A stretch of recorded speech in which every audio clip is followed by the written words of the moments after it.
Muy buenos días a todas y a todos los que están aquí presentes en el auditorio Guillermo Soberón y a los que nos siguen en línea.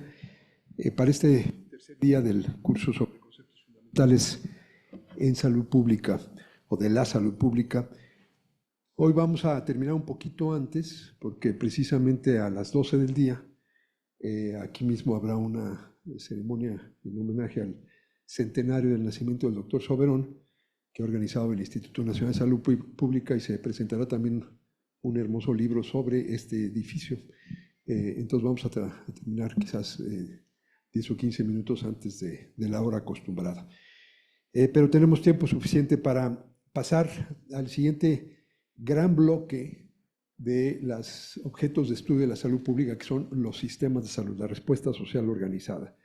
Ayer terminamos de revisar todo el tema de condiciones, entrando ya a la parte más dinámica del estudio de las condiciones, que es entender las determinantes y luego entender cómo esos determinantes cambian en el tiempo y generan o disparan una transición epidemiológica compleja que presenta enormes retos a los sistemas de salud, porque esos sistemas tienen que irse adaptando a esa dinámica epidemiológica para poder responder eficazmente. Y uno de los retos es que seguimos teniendo sistemas que en lo básico fueron diseñados para una realidad epidemiológica muy diferente, donde el panorama estaba dominado por eventos agudos de corta duración, por una sucesión de episodios, y por lo tanto era un modelo de atención episódica, mientras que ahora, conforme avanzan los problemas crónicos, sobre todo de enfermedades no transmisibles, lo que se requiere es una conversión a sistemas que permiten acompañar a la persona en múltiples etapas de su vida y adaptarse y responder eficazmente al hecho de que la mayoría de las personas hoy viven vidas más largas, pero además viven en estados menos que óptimos de salud, con pérdidas de salud variables. Entonces, ¿cómo hemos logrado esta adaptación? Es lo que vamos a ver entre hoy y mañana. Hoy quiero enfocarme a entender bien qué son los sistemas de salud, porque aunque pudiera parecer que, bueno, no pudiera parecer, estoy seguro que todos tenemos una definición propia, hay cierto rigor en definir qué es exactamente un sistema de salud, qué está dentro de un sistema de salud y qué está fuera de un sistema de salud. Y eso es lo que vamos a hacer hoy. Nuestro enfoque va a ser en sistemas nacionales de salud, lo dije el primer día. En este curso no estamos realmente abordando el tema del sistema global de salud, pero hay una interacción continua. Entonces, vamos primero a ver, como se muestra aquí, este tema de los componentes, los valores, los objetivos y las funciones.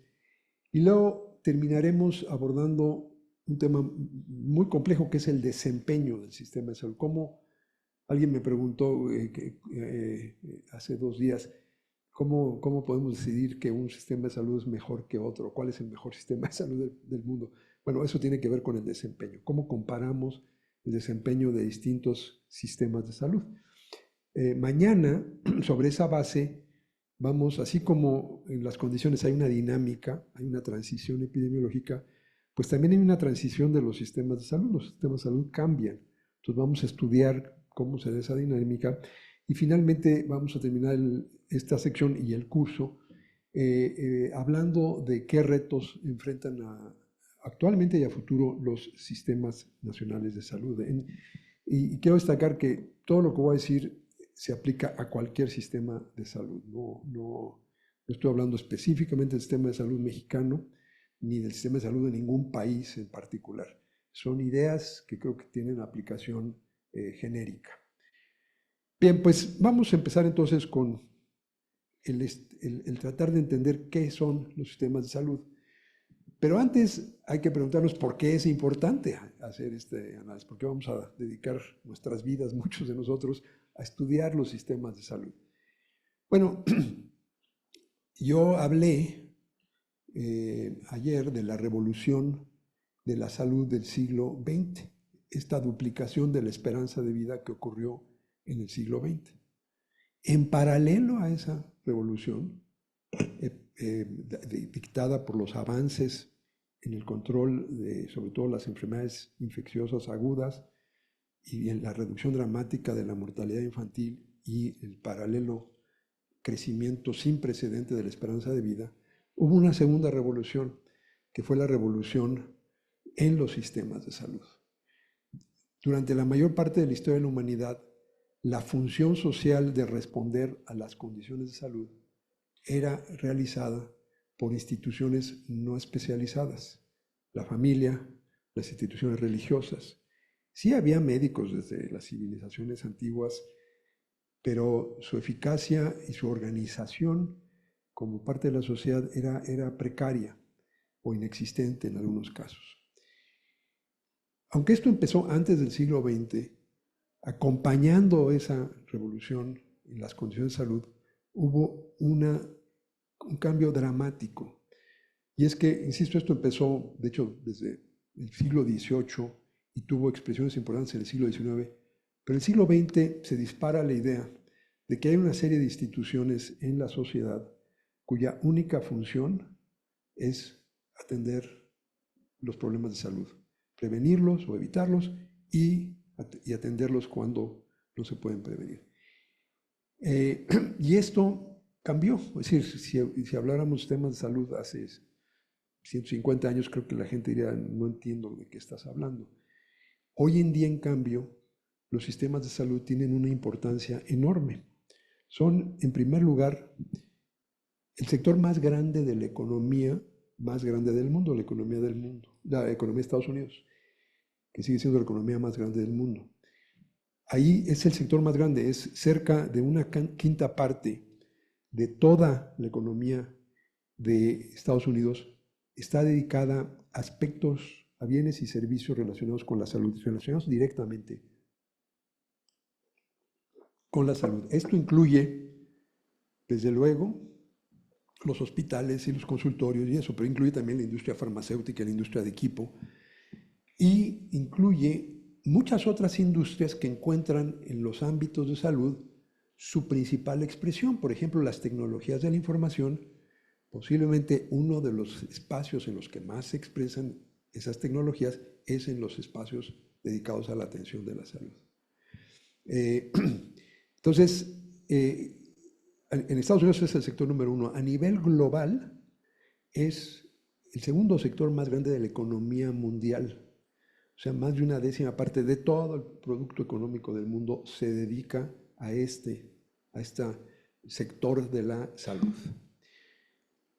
Pero no solo eso, o más bien derivado de eso, es que se ha vuelto entonces, por lo tanto, una fuente enorme de empleo y de ingreso para muchísimas gentes. De hecho, pues casi todos los que estamos en este auditorio y muchísimos de los que nos están siguiendo, en eso trabajamos, de eso derivamos nuestros ingresos.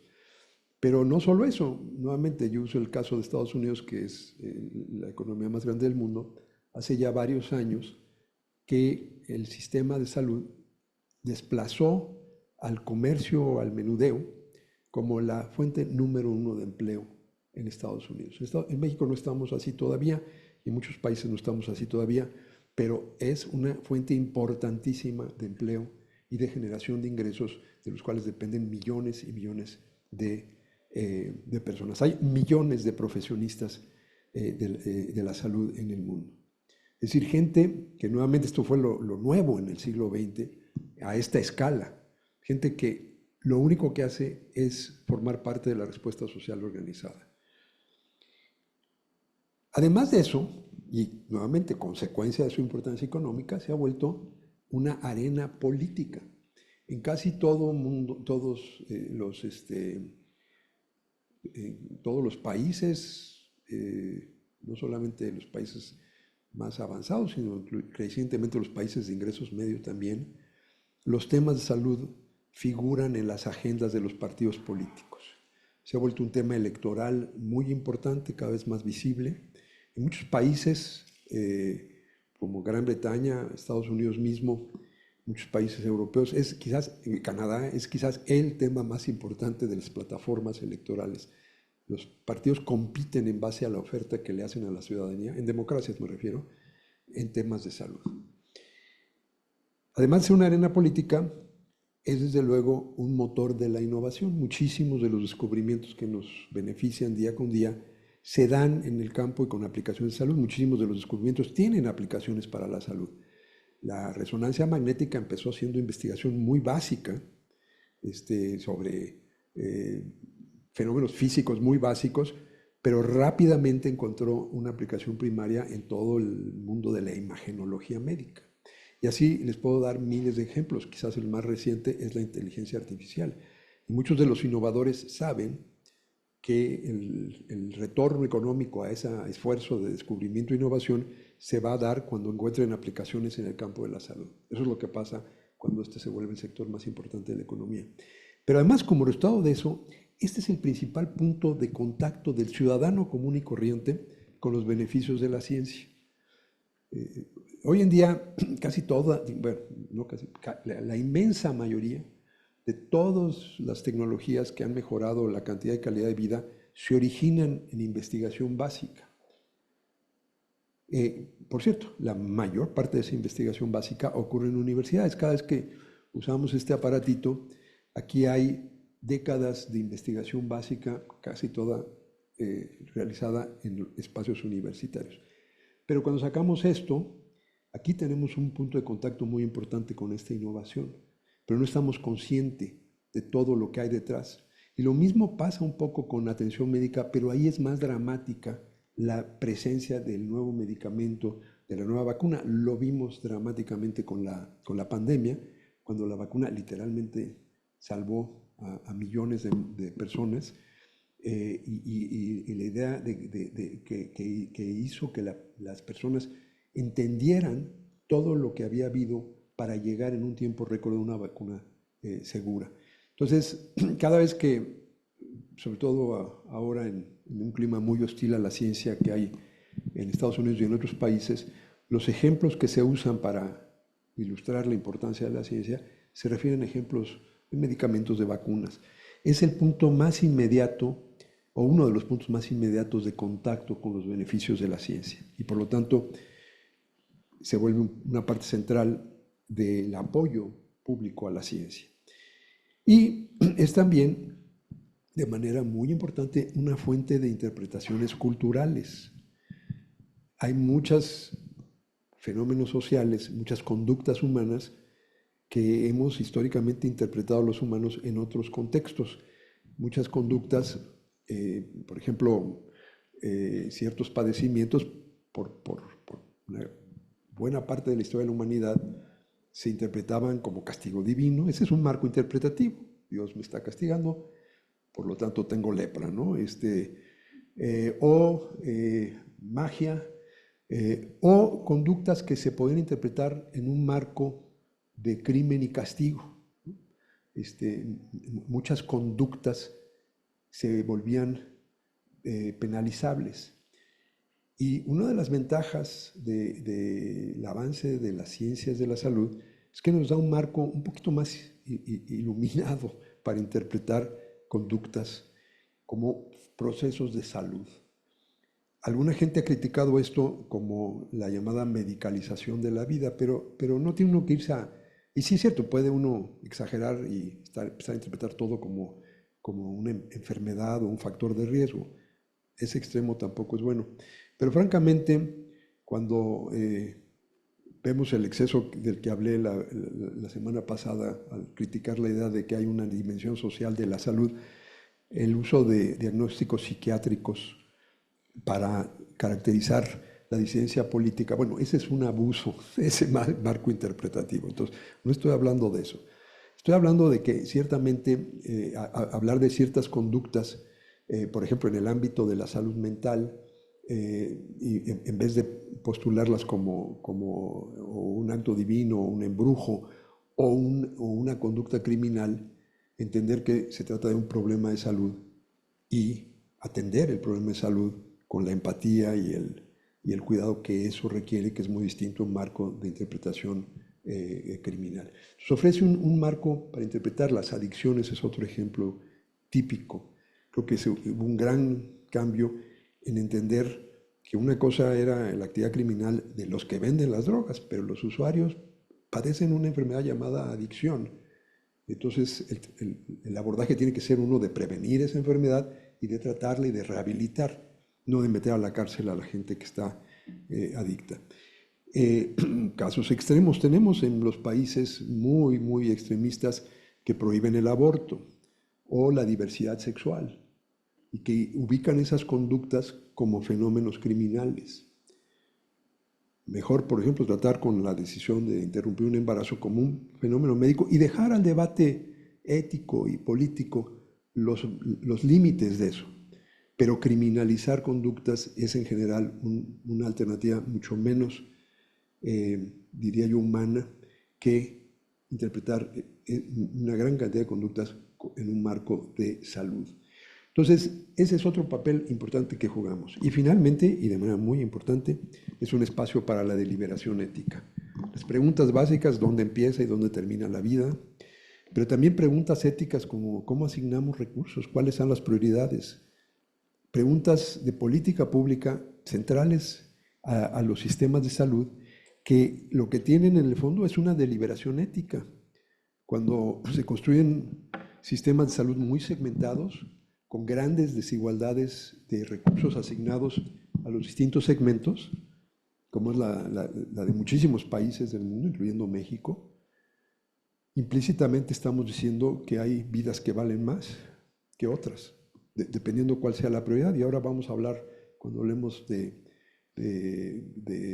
o mañana cuando hablemos de la tipología de sistemas de salud, la clasificación, vamos a hablar un poco de ese tema. Pero es aquí donde se dirimen muchas de las más importantes preguntas éticas de nuestro tiempo.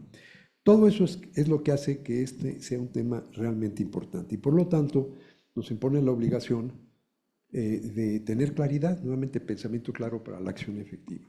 Entonces, para ayudarnos en eso, les voy a ofrecer una forma muy sistemática de pensar en los sistemas de salud y es tratar de responder a 5 preguntas clave para entender los sistemas de salud. Esta formulación de las 5 preguntas proviene de un artículo y todo un libro que hice yo con el profesor Christopher Murray, que como dije ayer ha tenido una asociación larga, es el director del Instituto para la Métrica y la Evaluación en Salud en la Universidad de Washington, y ambos coincidimos en la Organización Mundial de la Salud y en la preparación del Informe Mundial de la Salud del año 2000, hicimos por primera vez en la historia de la OMS una evaluación integral del desempeño, y vamos a hablar del desempeño, de todos los sistemas de salud del mundo. Para hacer ese análisis comparativo, tuvimos que desarrollar un marco conceptual sobre qué era un sistema de salud, porque no podemos estar comparando peras con manzanas, teníamos que asegurarnos que lo que comparamos era lo mismo. Y fue así que surge este marco conceptual, que en un artículo reciente que me compartió el doctor Gómez Antes, está entre los 2 o 3 marcos de sistemas de salud más citados. Entonces, lo que yo les voy a dar sí es un marco, pero creo que el más citado o uno de los 3 más citados. Entonces, es algo útil. Pero aclaro que hay otros marcos para entender los sistemas de salud y que el que tenga realmente un interés puede acudir a ellos. No es la única forma de pensar los sistemas de salud. Pero esta es una forma que yo he encontrado muy útil. ¿Cuáles son las 5 preguntas? Primero, ¿qué es un sistema de salud? Y eso tiene que ver con los límites. ¿Qué está dentro y qué está afuera? ¿Qué cuenta y qué no cuenta? Con los actores y con las relaciones entre los actores. Vamos a hablar de eso en un minuto. Segundo, ¿para qué sirven los sistemas de salud? ¿Para qué existen? Y eso tiene que ver con los objetivos. ¿Cuáles son los objetivos que perseguimos con nuestro sistema de salud? Tercero, ¿cuál es el diseño? ¿Cuál es la estructura y funciones del sistema de salud? Eso tiene que ver con el diseño. Y cuarto es cómo relacionamos esa estructura y funciones. Perdón, cuarto es qué tan bueno es un sistema de salud, el desempeño. Y quinto, cómo relacionamos la tercera y la cuarta preguntas. ¿Qué tanto del diseño de un sistema de salud determina el desempeño? ¿Cuáles son las variaciones sistemáticas entre distintos diseños, distintas estructuras, distintas funciones y el desempeño del sistema de salud? Este último es lo que podemos llamar la ciencia de los sistemas de salud. No tenemos esa ciencia todavía y realmente no voy a hablar mucho de eso. No hemos avanzado todavía tanto, pero mañana en particular, cuando veamos algunos de los retos de las reformas, creo que hay ya lecciones de muchos estudios de reformas individuales, muchos estudios de casos, si quieren, que nos permiten concluir que sí hay ciertas estructuras, ciertos diseños de sistemas de salud que producen mucho mejor resultados que otros. Podemos ya hacer algunas, lo que yo llamaría generalizaciones empíricas, pero todavía no tenemos una ciencia de los sistemas. Este es un camino, y para los más jóvenes aquí, pues es algo interesante porque hay todavía muchísimo que construir en entender bien a los sistemas de salud. Déjenme entonces pasar a darles algunas ideas sobre cómo contestar cada una de estas 5 preguntas. Y vamos a empezar con la primera, que ¿qué es un sistema de salud? Y entonces vamos primero con los límites. Hay muchas definiciones de sistemas de salud que son una lista, es como la lista del súper, ¿no? La leche, la fruta, etcétera. Bueno, así, entonces dicen, el sistema de salud, ¿no? Digamos, en el caso de México, es la Secretaría de Salud, es el IMSS, es el ISSSTE, es la industria farmacéutica local, y hacen listas. Eso no es la forma correcta de pensar en un sistema de salud. Primero tenemos que tener una idea de qué está dentro y qué está fuera, porque hay variación, hay definiciones sumamente estrechas que básicamente dicen, es una definición administrativa. Sistema de salud es lo que un país dice que le toca al Ministerio Secretaría de Salud. Es una definición arbitraria administrativa. Ese es el sistema de salud. Hay definiciones súper amplias que dicen, bueno, la salud afecta a todo y es afectado por toda esta multicausalidad difusa de la que hablábamos ayer. Entonces, prácticamente el sistema de salud se vuelve indistinguible, empieza a incluir los determinantes sociales.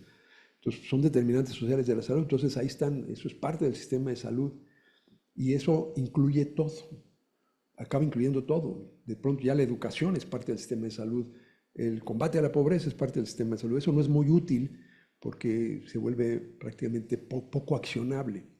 Entonces, después de un análisis muy profundo, logramos, creo, que definir los límites de este vehículo. Lo primero en una definición es el sistema de salud es el vehículo para la respuesta social organizada. Y para poder delimitar sus límites, utilizamos el concepto de acción de salud. ¿Qué es una acción de salud? Es toda acción cuyo propósito primario es mejorar la salud. Entonces, se introduce un criterio de propósito primario. ¿Por qué es importante esto? Hay muchísimas acciones que en la definición administrativa más estrecha no le tocan al sector salud definido convencionalmente. Ejemplo notable, las acciones de agua, de dotación de agua limpia y saneamiento básico.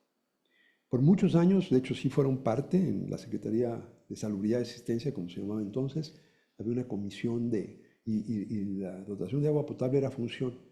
Pero en casi todos los países del mundo eso se delegó a los gobiernos municipales, no está en los ministerios de salud y nadie lo contabiliza en los presupuestos como parte del sistema de salud o del sector salud.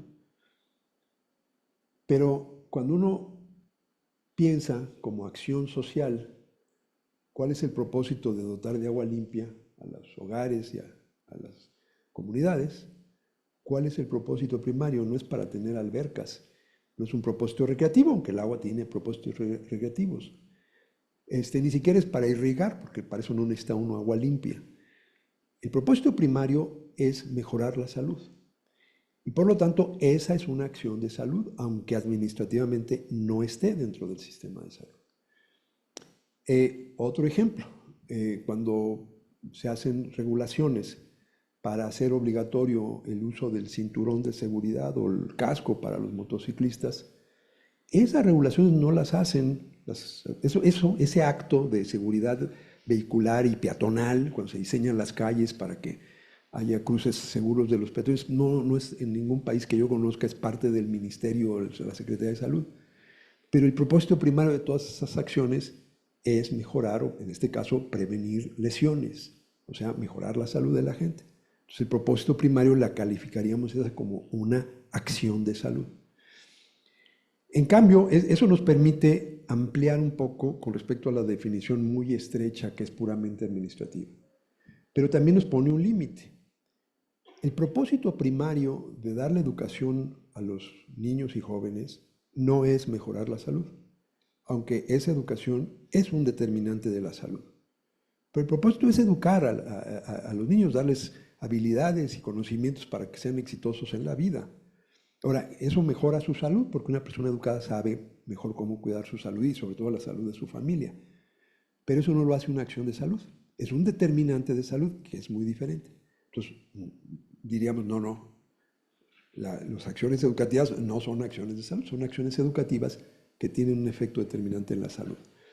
O muchísimos de los programas de combate a la pobreza. El propósito primario no es mejorar la salud, es combatir la pobreza y eso determina la salud. Entonces hay una diferencia entre acción de salud y determinante de salud. Y los determinantes que no son acción de salud no están dentro de los límites, aunque, como vamos a ver hoy, un buen sistema de salud lo que hace es influir en esas políticas de otros sectores que tienen una acción determinante sobre la salud. Es una de las funciones del sistema de salud influir sobre esos determinantes que están fuera del sistema de salud. Y ahora lo vamos a explicar. Entonces, esta combinación de acción de salud y propósito primario nos permite empezar a circunscribir y pensar en la idea, la palabra sistema, como la definición de un conjunto de actores e instituciones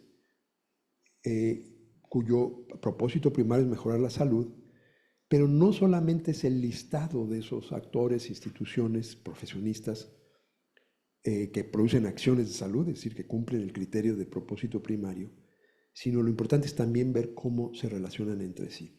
Entonces, ese es el otro gran, además de poner los límites, es cuáles son estos actores y cómo se relacionan.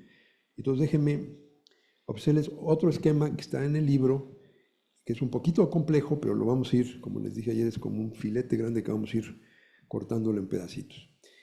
En el corazón de todo sistema de salud hay dos grandes grupos de actores o personas. Hay una población, por definición, esa población está organizada en comunidades y en sociedades, pero recuerden que ese es el enfoque en la salud pública, es la población. Y hay un conjunto, un subconjunto de miembros de esa misma población que se especializan totalmente en prestar en la atención a la salud. Son los prestadores de servicios de salud. ¿Okay? Médicos, enfermeras y todo el ejército de prestadores de servicios, toda esa enorme cantidad de gente que ahora deriva sus ingresos de esta actividad especializada en materia de salud. Ahora, estos dos actores siempre han sido el corazón de todo sistema de salud. Lo que empezó a ocurrir, sobre todo a partir, yo diría, del siglo XIX y de manera dramática en el siglo XX, es que esa relación dejó de ser directa y que en casi todos los países ha surgido, déjenme adelantar, un mediador que es un mediador colectivo y que en casi todos los países es el Estado. El Estado, aquí entendido para fines prácticos como el gobierno, aunque el Estado es un concepto más amplio, pero la relación ya no se da de manera directa, se da de manera mediada. El Estado se relaciona, la otra cosa importante aquí, estos prestadores y esta población no se dan al natural, todos están organizados, ¿ok? La población está organizada en familias, está organizada en comunidades, está organizada en empresas, está organizada en sindicatos, está organizada en partidos políticos. La población no es nada más una cosa ahí amorfa, está organizada. Entonces, son las organizaciones de la población. Igualmente los prestadores, hasta el médico que trabaja solito, pues trabaja en un consultorio y supuestamente paga impuestos y hace todo, ¿no? No están así nada más. La gran mayoría trabajan en organizaciones grandes, complejas, crecientemente complejas. Entonces, el Estado, que también está organizado, obviamente, se relaciona primero hacia los prestadores en su organización a través del grado de control. ¿Qué tanto el Estado controla las organizaciones de los prestadores? Y hay 3 grados de control y lo voy a explicar en un momento más. El Estado es el dueño, propiedad. El Estado no es el dueño, pero los financia. o el Estado solamente los regula. Si nada más los regula, pero ni los financia, ni los maneja, ni es el dueño, ese es el menor grado de control. Y si al ser dueño, cada grado, conforme vamos para arriba, incluye el anterior. Si lo financia, también lo regula. Y si es el dueño, el Estado, también lo financia y también lo regula. Entonces, el grado más alto es cuando el Estado, como digamos las clínicas del IMSS en México, los hospitales, esas organizaciones de la Secretaría de Salud, ese es el grado máximo de control. Pero hay muchísima variación en el mundo en el grado de control. Y luego, ¿cómo se relaciona el Estado con la población organizada? A través de determinar las bases de elegibilidad. Es decir, ¿qué miembro de esta población tiene derecho a qué dentro del sistema de salud? Y en un momento vamos a ver históricamente qué principios de elegibilidad se han definido. ¿Qué miembro tiene derecho a qué? Esa es una visión relacional del sistema. No es la definición de listado, sino que trata de decir cómo se relaciona. Y el corazón es el grado de control hacia los prestadores y las bases de elegibilidad. Ahora, dentro de eso genera muchísimas otras interrelaciones que ahora voy a analizar. Hay un grupo adicional de organizaciones que son los generadores de recursos. Aquí incluyo a los generadores de recursos humanos, universidades o escuelas de profesionistas de la salud, a los que generan mecanismos de pagos, por ejemplo, entidades de aseguramiento que recaudan fondos y luego los asignan. De manera muy importante, el recurso del conocimiento, o sea, los que generan información científica y tecnologías. Estos generadores de recursos son parte del sistema de salud y el Estado también tiene un cierto grado de control. Y ojo, en muchos países, por ejemplo, vamos a tomar en el caso de recursos humanos, por ejemplo, en Cuba y otros países, las escuelas de medicina, al menos hace unos años, no sé si todavía es el caso, estaban bajo el control del Ministerio de Salud, no de Educación. Eso no es relevante aquí. El propósito principal de una escuela de medicina es formar médicos y otras, igual enfermería, etcétera. El propósito principal de eso es mejorar la salud. Entonces, en mi definición, en la definición del criterio primario, eso es parte del sistema de salud. ¿Ok? Lo mismo, aquí está una empresa farmacéutica, genera un recurso llamado medicamentos. ¿Cuál es el propósito principal de producir medicamentos, además de generarle dinero y ganancias a las empresas? Pero el propósito más allá de eso es producir productos que mejoran la salud, supuestamente.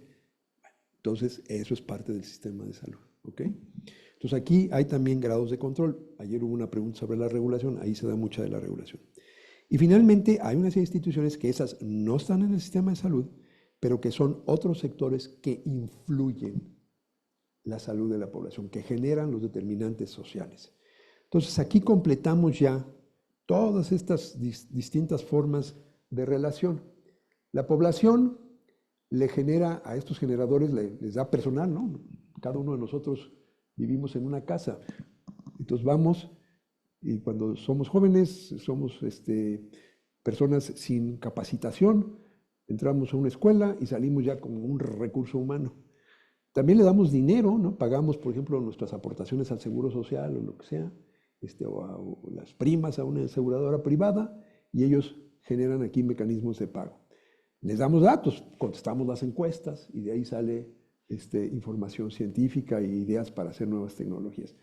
Y ya convertido a esta gente a través de los generadores de recursos en un recurso humano, nos volvemos también prestadores. O sea, estos prestadores, como dije, son un subconjunto de estos, pero por esto estas instituciones, el Instituto Nacional de Salud Pública es un ejemplo de esto, es un generador de recursos, acabamos estando de este lado. La población, además, con relación al mediador colectivo, pues paga sus impuestos, le demanda y ejerce presiones políticas sobre el mediador colectivo. Cuando digo demanda es demandar políticamente, y a cambio de eso el mediador colectivo subsidia, les da información, provee ideologías. Cuando decía que ofrecemos marcos interpretativos, eso es una ideología en el buen sentido de la palabra. Estas organizaciones de los otros sectores compiten por recursos y responsabilidad. Hay muchos otros sectores que están en competencia con estos, a medida que, por ejemplo, a quien le toca atender esas conductas que podrían ser interpretadas criminalmente, es al sistema de justicia criminal o es al sistema de salud, pero sobre todo compiten por recursos. Cuando van con el secretario de Hacienda, andan compitiendo para ver a quién le dan más dinero. Un buen secretario de salud iría a la Secretaría de Hacienda para pedirle que le diera más presupuesto a la Secretaría de Educación, porque entendería que el buen desempeño del sistema educativo es un gran determinante. Y estos otros sectores generan servicios con efectos sobre la salud de la población. Y desde luego, pues lo más importante es que esta organización de los prestadores lo que hacen es producir las acciones de salud y de aquí van para acá, benefician a la población y la población a cambio genera participación comunitaria que afecta a las organizaciones encargadas de la prestación de servicios de salud. Aquí también, como dije antes, ofrecemos esquemas interpretativos que afectan las ideologías del Estado sobre una gran cantidad de ámbitos de la vida humana. Entonces, este es un modelo que yo llamaría relacional y, de hecho, esa es la esencia de un sistema. Un sistema es un conjunto de relaciones, se define por sus relaciones, no por sus pedacitos, ¿ok? Entonces, hay un marco que después de que hicimos nosotros en la OMS que se llamaba los bloques básicos del sistema de salud, que eran estos bloques, ¿no? Incluso la palabra bloque. Eso es lo contrario de un sistema. Los sistemas no son bloques, son actores organizados y, lo más importante, sus interacciones. Noten algo súper importante aquí. La población es parte del sistema de salud, porque cuando hablamos del sistema de salud, típicamente hablamos del lado de los prestadores y de los generadores de recursos, del lado institucional. Este lado de aquí, esta mitad, aquí, el sistema de salud es la mitad institucional. Son las instituciones cuyo propósito primario es mejorar la salud de la población. Pero la población también es parte del sistema de salud porque la población juega varios roles centrales en el sistema de salud. La primera es como pacientes, recibimos los servicios de salud. Pero la segunda es que, aquí está muy claro, somos los generadores de los recursos. Los gobiernos no tienen dinero. Los gobiernos extraen dinero a través del pago de impuestos de la población. La población está organizada en familias y en empresas. Entonces, a través de los impuestos que la población paga vía directamente su familia o a través de su empresa, son los financiadores del sistema de salud. ¿Ok? Por eso cuando dicen que estamos haciendo un sistema de salud gratuito, pues eso es hacer caravana con dinero ajeno, porque la población sí está pagando con los impuestos. Hay que decir, es gratuito al momento de usar los servicios. Ahí sí, ya no pagas ahí, pero eso no quiere decir que tú no pagaste, porque esa es una forma de expropiarle la propiedad que tiene la población de su sistema de salud. Estoy hablando de sistemas públicos. Es que los financiadores es la gente, no son los beneficiarios, los recipientes, son los financiadores. Entonces, segundo rol, financiadores. Tercero, son consumidores, no nada más son pacientes. Al ser financiadores tienen el poder de demandar ciertos niveles de calidad que los atiendan en cierto punto. Y eso los vuelve un cuarto rol. Son aquellos que se movilizan políticamente a favor o en contra de un sistema de salud. Y finalmente, y quizás el rol más importante, las personas organizadas son coproductores de la salud. ¿Okay? La salud, igual que la educación, no es un servicio que uno puede recibir pasivamente. ¿Okay? Casi todos los bienes, pues, los compramos, alguien más los produce y los compramos y consumimos. Hay servicios que tienen esa misma característica. Lo que define un servicio es que el momento de la producción y el momento del consumo son simultáneos. En un bien hay un momento de producción y luego un momento de consumo. Los servicios son simultáneos. Pero no todos los servicios involucran coproducción. Cuando yo voy al peluquero a que me corte el pelo, cosa que ya necesito, yo no hago nada, yo no meto ni las manos, ¿no?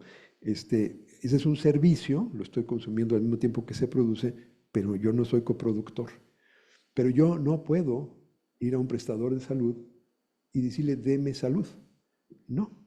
Yo, empezando por mi conducta inicial, que es pedir e ir a demandar la atención, me vuelvo ya un coproductor y a través de la adherencia a las recomendaciones del prestador, me vuelvo un coproductor. Es lo mismito con la educación, por cierto.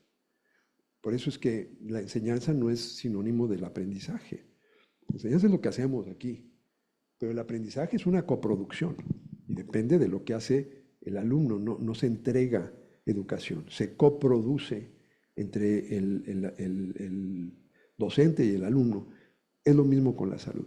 Entonces, por eso, todas esas acciones de la población tienen como acción primaria, son acciones que tienen como propósito primario mejorar la propia salud de la gente y la población es parte del sistema de salud. Súper importante porque a veces decimos, el sistema de salud como que es la parte institucional y ciertamente ese es el uso más común que le damos en el lenguaje cotidiano.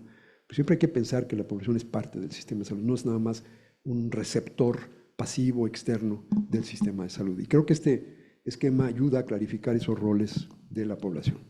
Bueno, entonces ya vimos, creo que ya pudimos contestar la primera pregunta.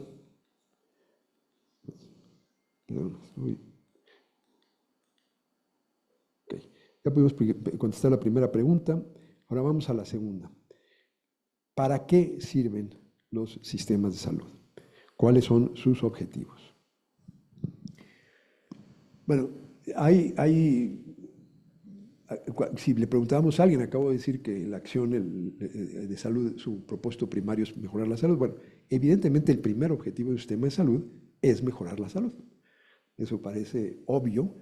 Es lo que yo llamaría el objetivo definitorio del sistema de salud.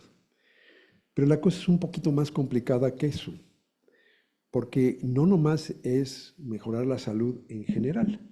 Cuando hablamos de mejorar la salud, tenemos que pensar en el nivel de salud, la esperanza de vida promedio o cualquier indicador que caracteriza a toda una población, pero en materia de salud es súper importante pensar también en la distribución.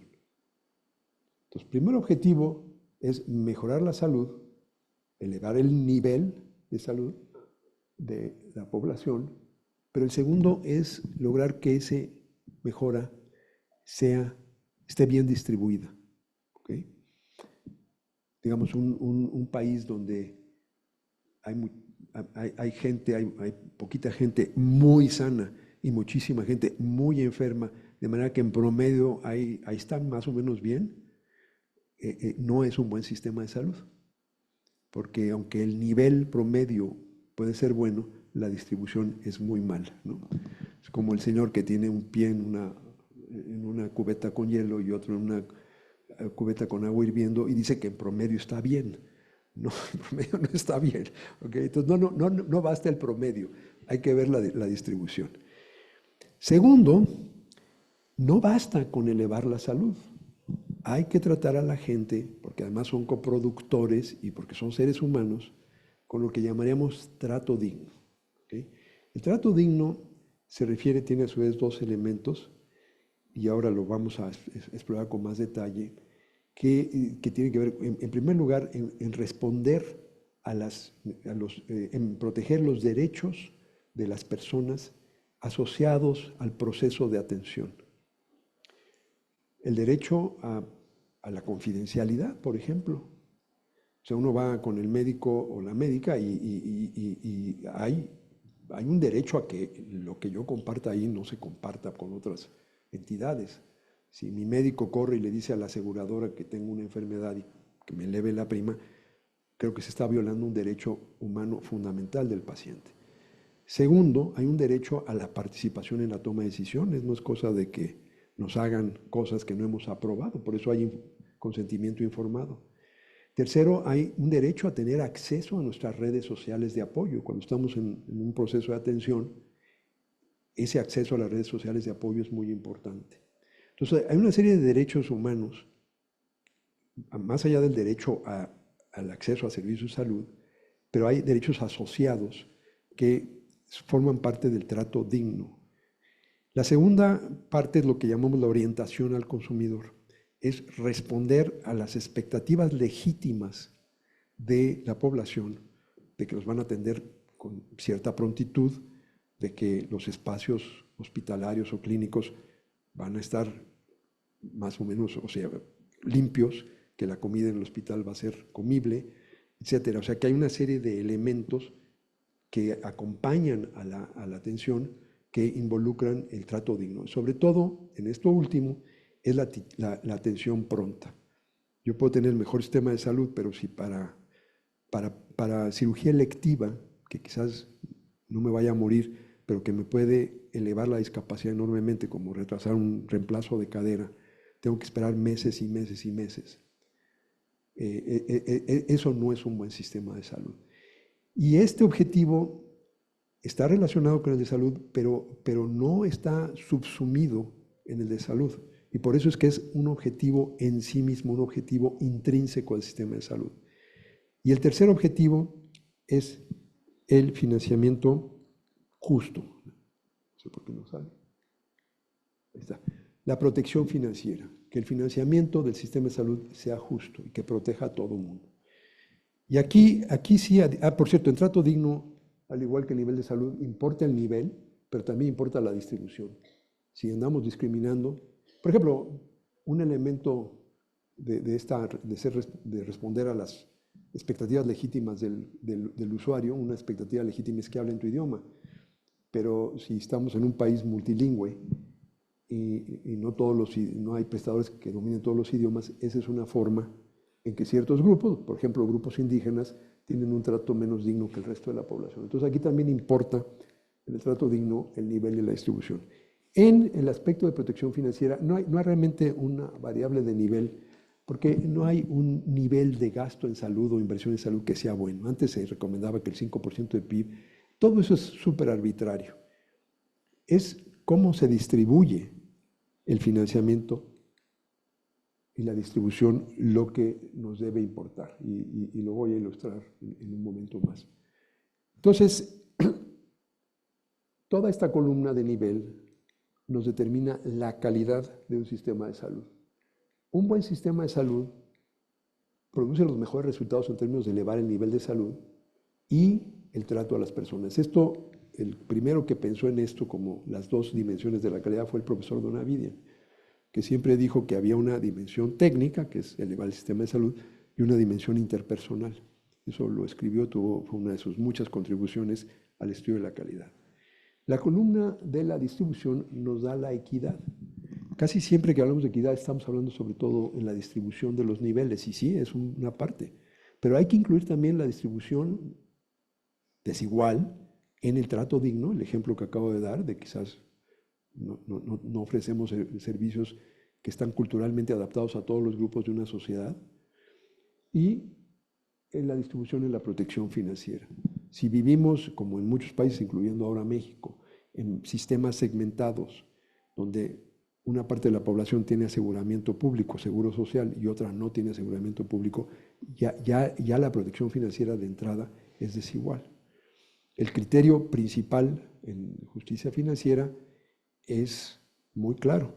La gente contribuye al sistema de salud en proporción a su capacidad económica y recibe servicios en proporción a sus necesidades de salud. O sea, los más ricos pagan más y los más enfermos reciben más. El pago de bolsillo invierte eso. La gente ahora contribuye en función de sus necesidades de salud. Los más enfermos pagan más y reciben en función de su capacidad económica. Los más ricos reciben más servicios. Ese es un mal sistema de salud, ¿ok? Eso es lo que hace el pago de bolsillo. Por eso, como vamos a ver mañana, de esas generalizaciones empíricas es que en materia de financiamiento, a menor pago de bolsillo, con algunas excepciones, mejor sistema de salud. Pero aquí lo que yo quiero destacar es que estos tres objetivos nos dan una visión mucho más integral de las funciones, porque pasamos de una visión en donde todo era, ok, vamos a enfocarnos más en el primer objetivo y el nivel, la enriquecimos ahora viendo también la distribución, la enriquecemos viendo estas dos dimensiones que son independientes. Yo puedo estar en un sistema de salud, por ejemplo, que, les pondré un ejemplo concreto, cuando surge la epidemia del SIDA, en muchos países se tomó la práctica de crear sidarios, literalmente recluir a la gente que salía positiva en una prueba. Y los encerraban, no les permitían salir y no les permitían viajar. Bueno, yo no sé si eso mejoró el nivel de salud, de hecho hay mucha duda porque eso lo que hace es que nadie se iba a hacer la prueba, pero vamos a suponer sin conceder que la mejoraba. Pero ciertamente era un atentado al trato digno, esa gente estaba siendo tratada de manera indigna. Entonces, a veces hay una competencia. No todo lo que podemos hacer para elevar el nivel de salud corresponde con el respeto a los derechos que está inherente en la idea de trato digno. Alguien podría sugerir, bueno, para todas las enfermedades genéticas, esterilicemos a esas personas. Eso fue un movimiento llamado eugenesia. Y pues sí, posiblemente al final en el promedio de las condiciones de salud se evitaban muchas enfermedades, pero eso hoy en día se considera totalmente violatorio de derechos humanos básicos. Entonces, el trato digno es un objetivo en sí, aun cuando atente contra el objetivo de elevar la salud. Y lo mismo, yo puedo tener un sistema de salud a todo dar, que trata muy bien a la gente, pero que hace que los más enfermos paguen más. O sea, es injusto desde el punto de vista financiero. Entonces, eso tampoco cumpliría los requisitos. Entonces, hay que tener en evaluar el desempeño las tres objetivos muy claros. ¿Ok? Cuando todos estos actúan en armonía, eso nos define la eficiencia de un sistema de salud. Un sistema de salud eficiente es el que logra mayores resultados en términos de salud, trato y protección financiera con el mejor uso de los recursos disponibles. Entonces aquí tienen las tres famosas variables que usamos mucho en el programa de salud: calidad, equidad y eficiencia, definidos en función de los objetivos. Bueno, déjenme entonces agregar nada más esto como una nota de pie de página. Este marco de los objetivos se aplica a muchos otros sistemas de salud.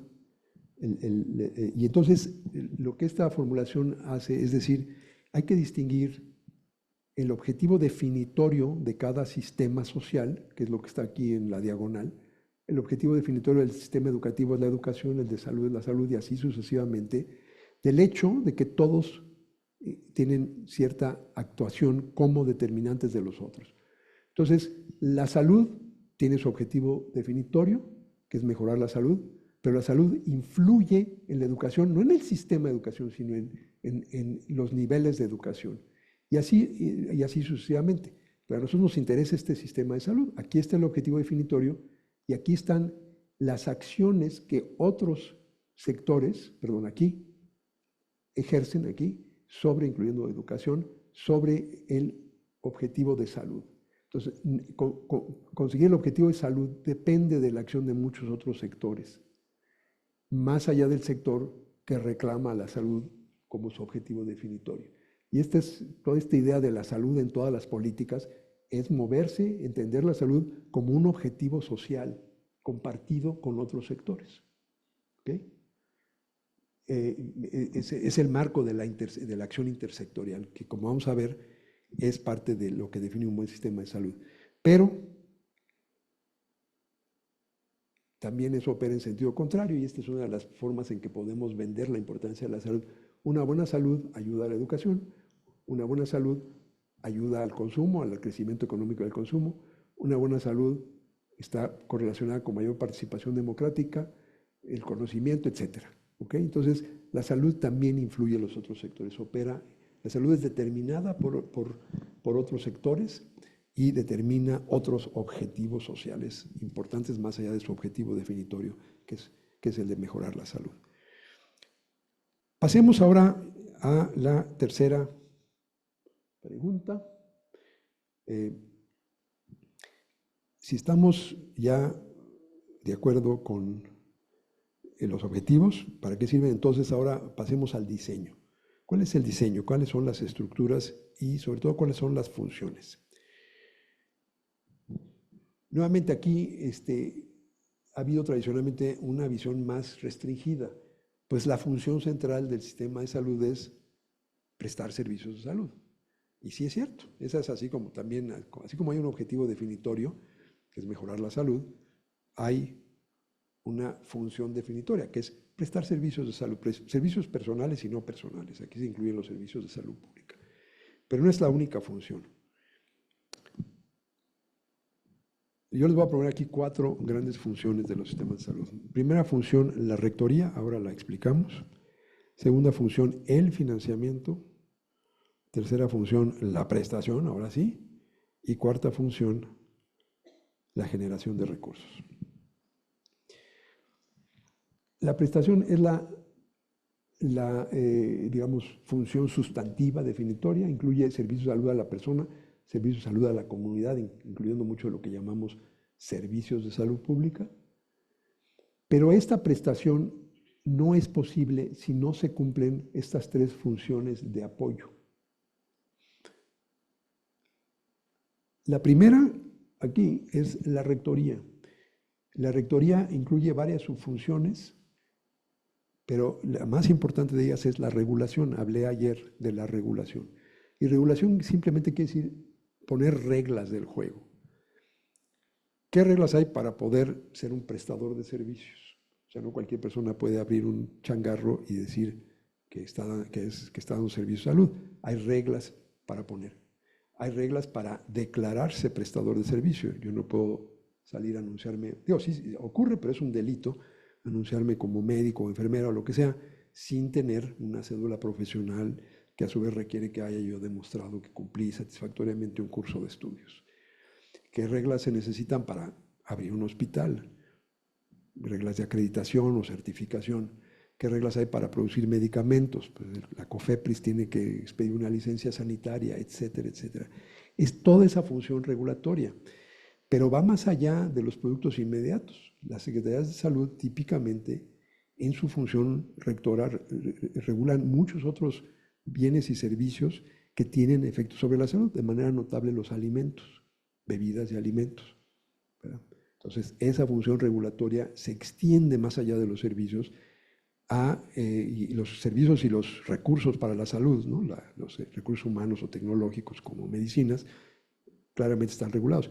Pero hay una regulación sanitaria que abarca prácticamente todos los otros ámbitos de determinantes de la salud, que no nada más están involucrados en la prestación directa de servicios, como la regulación o establecer normas de exposición a contaminantes ambientales o exposiciones ocupacionales. Típicamente eso es parte de la acción regulatoria. Entonces, en la mayoría de los países, los ministerios de salud son de las agencias públicas con más responsabilidad regulatoria y es algo que casi no hablamos cuando hablamos del desempeño de los sistemas de salud, pero está ahí y es una función que tanto apoya a la prestación directa de servicios como apoya el objetivo de lograr la salud influyendo en otros sectores que generan determinantes de la salud. La rectoría es un poco la función de funciones, porque además le pone las reglas a la prestación y le pone las reglas al financiamiento. El financiamiento obviamente es una función de apoyo central, involucra la recaudación de fondos,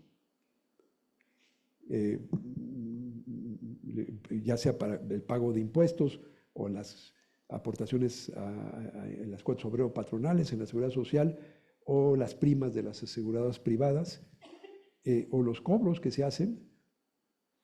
Involucra, cuando esta recaudación es organizada, la acumulación de estos recursos en fondos, por ejemplo, los fondos de seguridad social o los fondos de seguro público o los fondos de los presupuestos de las instituciones de atención a la población no asegurada, instituciones públicas, involucra lo que llamo compra de servicios en el sentido amplio de la palabra, no nada más la compra en el sector privado, me refiero a la asignación de esos recursos.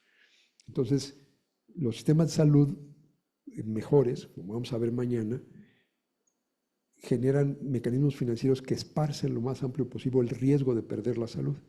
Entonces, tienen unas formas progresivas de recaudación, esta primera, o sea, le cobran más a los más ricos.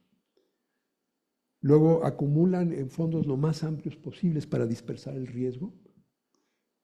Y luego la compra es muy eficiente. Se asignan los recursos a los mejores servicios, a los servicios más costo efectivos, a los servicios que mayores beneficios producen, tanto al individuo como a la comunidad. ¿Okay? Entonces, financiamiento es más que nada más pagar.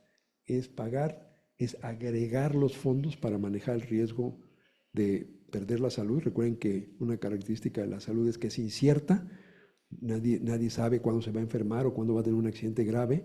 Por eso es que hay que proveer aseguramiento. Esa es otra gran desventaja del pago de bolsillo.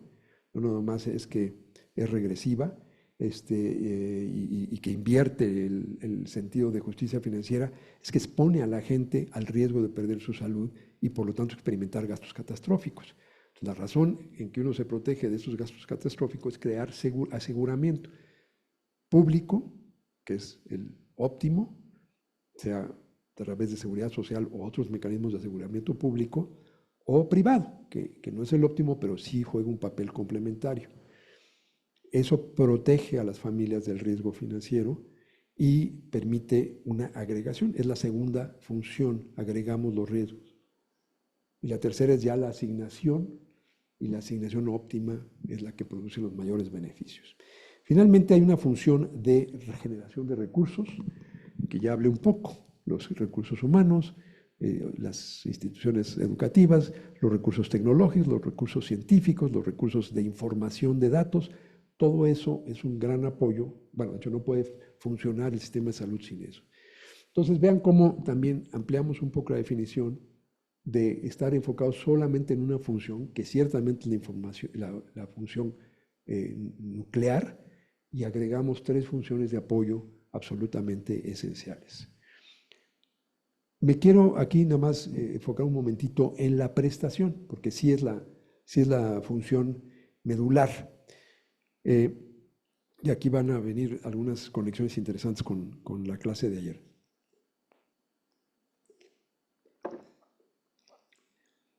En todo sistema de salud, para lograr hacer una prestación eficaz, hay que manejar esta interrelación entre necesidades, servicios y recursos, 3 conceptos muy utilizados. Entonces vamos a empezar aquí. Este es un diagrama adaptado nuevamente del profesor Donavedian, que como he dicho muchas veces es el que inspira un poco el espíritu de este curso. En toda población hay una serie de condiciones de salud y en base a experiencias científicas y a preferencias sociales, estas condiciones se definen socialmente como necesidades de salud. Recuerden lo que dije ayer, se lo recuerdo para los que se les haya olvidado. Necesidades de salud son condiciones de salud que requieren atención. ¿Okay? Entonces hay muchas necesidades de salud que no requieren atención, pero que podríamos definir como, hay muchas condiciones de salud que podríamos decir que no requieren atención, porque están fuera del ámbito de lo que una sociedad considera aceptable, o porque no queremos sobremedicalizar una sociedad. Entonces es una definición social. La mayor parte de esa definición se hace en base a evidencias científicas, pero también hay preferencias sociales. Por ejemplo, definir una adicción como una necesidad de salud. La condición es la misma, es una persona que está abusando porque no puede dejar de consumir una sustancia adictiva. La condición es la misma. La definición de si eso es una necesidad de salud o un acto criminal, eso es una preferencia social. ¿Okay? Y si bien la gran mayoría de las condiciones, sobre todo en sociedades modernas, ya no hay tanta ambigüedad, a nadie se le ocurriría ahora, si hay una persona que está sufriendo de algún episodio psicótico, decir que está poseído por un demonio o cosas así. Entonces, en sociedades más modernas, conforme los marcos interpretativos derivados de la ciencia dominan, aunque vamos para atrás en muchos de estos, por cierto, pero bueno, ese ya es un comentario editorial. Casi todas las condiciones, hay un gran traslape entre condiciones y necesidades. Pero lo quiero destacar porque incluso hay veces en que la definición de necesidad puede variar entre la población y los prestadores, esos dos grandes actores. Por ejemplo, mucha gente puede llegar por marcos culturales o desinformación y demandar que alguna condición genere una acción de salud. Y el profesional puede decir, no, es que esto no es un problema de salud. Está usted demasiado preocupado, es usted un hipocondríaco, lo que sea, no voy a conceder esa definición. Y al revés, ocurre más a menudo al revés, que condiciones de salud que los profesionales, los prestadores definen como necesidad, la población no las reconoce. Y eso está muchísimo en el ámbito de la prevención. Por ejemplo, si yo soy un pediatra, el crecimiento y desarrollo de un niño o niña es una necesidad de salud, es una condición de salud, está creciendo y desarrollándose, que requiere atención. Hay que medirlo, hay que pesarlo, etc. Pero a lo mejor para los papá y la mamá no es una necesidad de salud y no lo mandan a revisiones. Mucho de lo que está en el espacio preventivo y la detección temprana, los profesionales definen como necesidad y la población no. Dejar de fumar, si yo no reconozco que esa condición, que es una adicción a la nicotina, es una necesidad de salud, pues no me importa, me tomo el riesgo, a pesar de que me estén diciendo todos los prestadores que es un riesgo, que requiere atención, ergo es una necesidad de salud.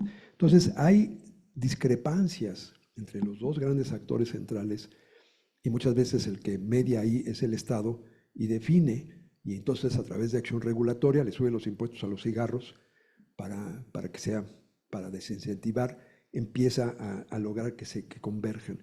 Mucho de lo que hacemos en materia preventiva sufre de esa discrepancia, que la población no la reconoce como necesidad, no reconoce esa condición. Y mucho de lo que llamamos educación para la salud es exactamente dirigida a cerrar esa brecha. ¿Okay?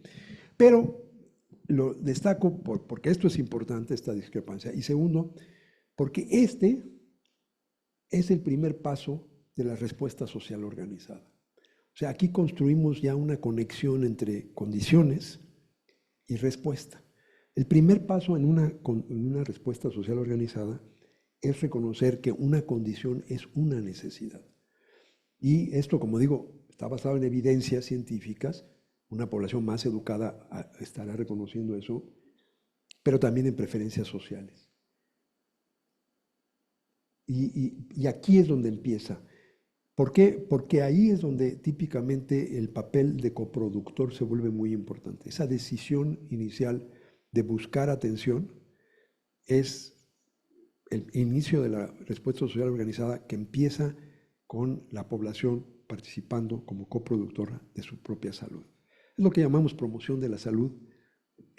Mucho de la prevención depende de eso.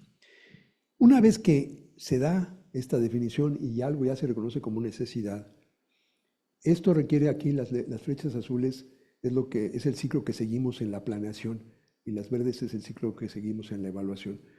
Diagnosticamos, medimos las necesidades con distintos indicadores y estas necesidades requieren del consumo de ciertos servicios de salud y cuando planeamos estamos planeando estos servicios en base a estas necesidades supuestamente, esa es la buena planeación, pero estos servicios requieren de recursos para ser producidos. Esta transformación de necesidades a servicios y de servicios a recursos está mediada por estos procesos que están aquí en rojo.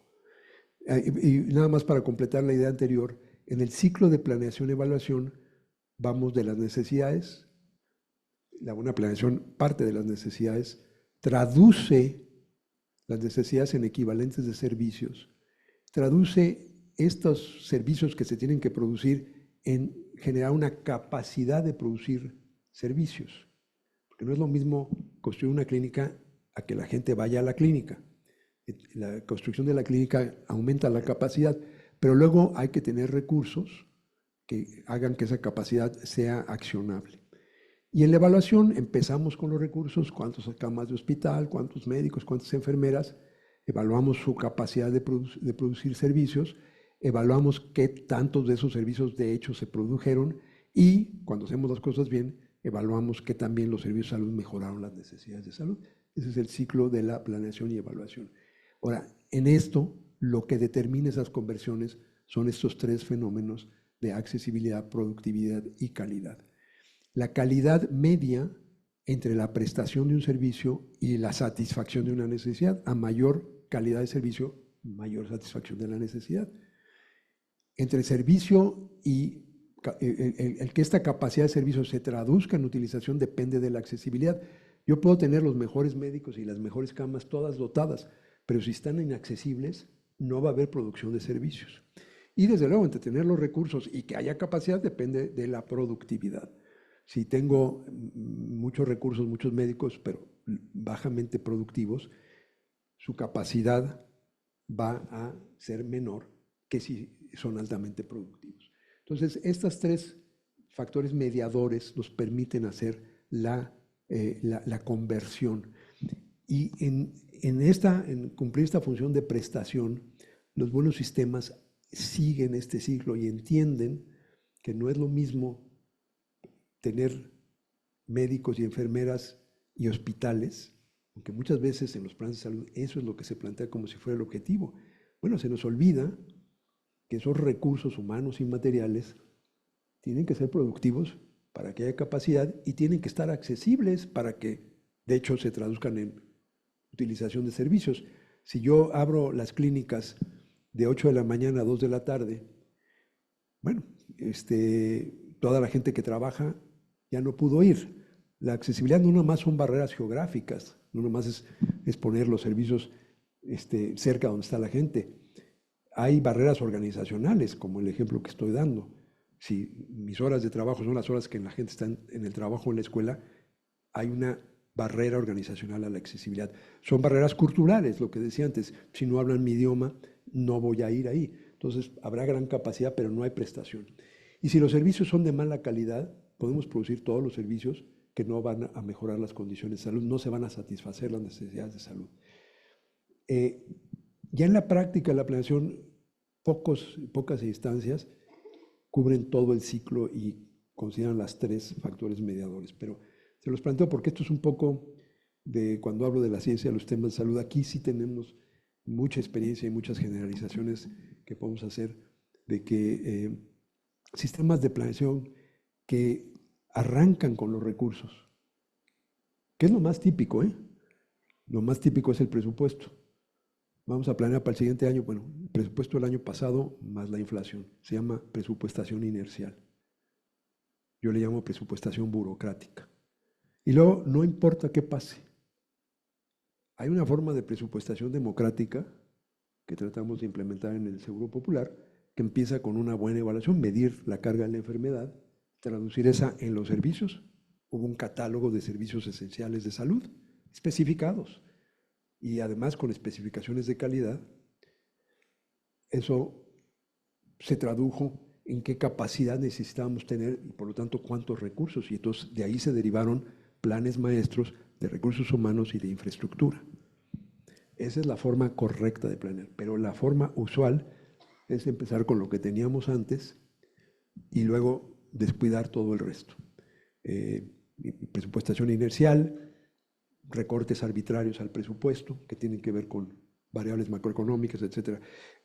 Esto es lo más común en el mundo, no estoy hablando de ningún país en particular, pero a nosotros nos toca introducir estos esquemas de planeación y evaluación para cumplir esa función toral, central, medular, que es la prestación, y atender también a las tres funciones de apoyo súper importantes. Eso nos lleva a la... perdón, antes de pasar a la siguiente función, a la siguiente pregunta, perdón. El abordaje por funciones tiene además una gran ventaja, y es que nos permite pensar en el diseño de sistemas de salud, porque acuérdense que estamos ahora en el diseño, funciones y estructuras, en base a estas funciones. Y nos permite, yo diría, resolver uno de los temas de mayor controversia en la mezcla pública-privada, que es el tema de la mezcla, en la controversia de políticas públicas, que es el tema de la mezcla público-privada. Muchas veces esta controversia se resuelve sobre bases ideológicas. Hay gente que se llaman privatizadores, ¿no? A todo tenemos letreritos que quieren que todo lo haga el sector privado, y hay gente que le ponemos el letrerito de estatista, que quieren que todo lo haga el gobierno. Bueno, la realidad es que todos los sistemas de salud del mundo tienen una mezcla público-privado, tienen un poquito de uno y de otro, ¿okay? Incluso los sistemas que aparentemente son 100% públicos, es un monopolio público en Cuba, en otros países, en Corea del Norte, creo que son los países más emblemáticos. Hay un sector privado, a veces ilegal, un sector, digamos, informal, pero aquí ahí está, y a veces dirigido a las élites que tienen acceso a servicios diferentes y por lo tanto privados a los del público. Y aún los sistemas que se presentan como más privados, como en Estados Unidos, pues no es cierto. El mayor financiador de la atención es un seguro público para gente mayor de 65 años llamado Medicare. Hay todo un sistema de salud totalmente donde el gobierno es el dueño de los hospitales, que es para los veteranos de guerra, para la gente que estuvo en las Fuerzas Armadas y se retiran, tienen sus hospitales, es un sistema altamente segmentado. Hay una participación pública enorme. Entonces, no es cierto, la sutileza está en entender que siempre hay una mezcla.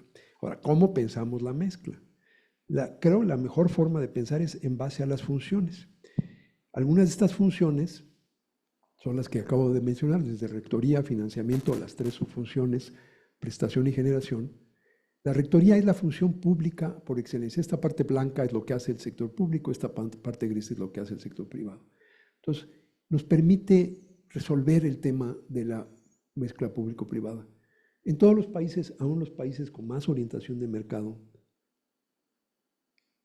se reconoce que la rectoría, especialmente la regulación, es una función esencialmente pública.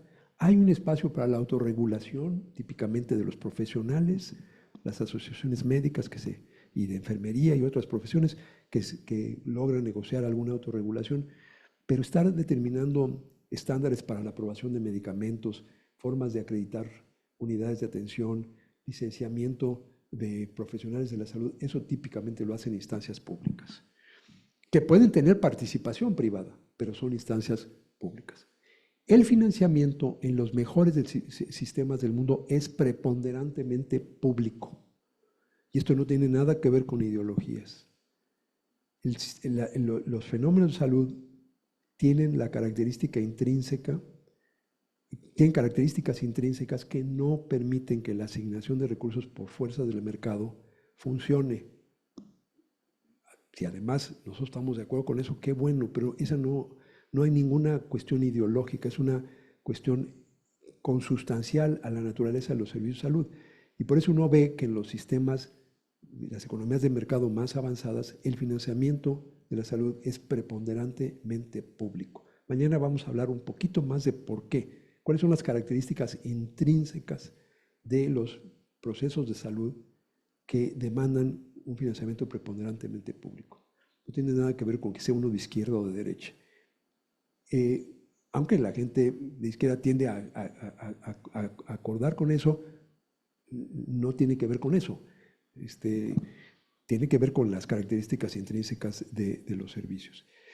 Esta es otra generalización empírica. Tiene que ver mucho con lo que dije. El financiamiento privado de bolsillo es la peor forma de financiar un sistema de salud. Nuevamente, además de razones humanitarias y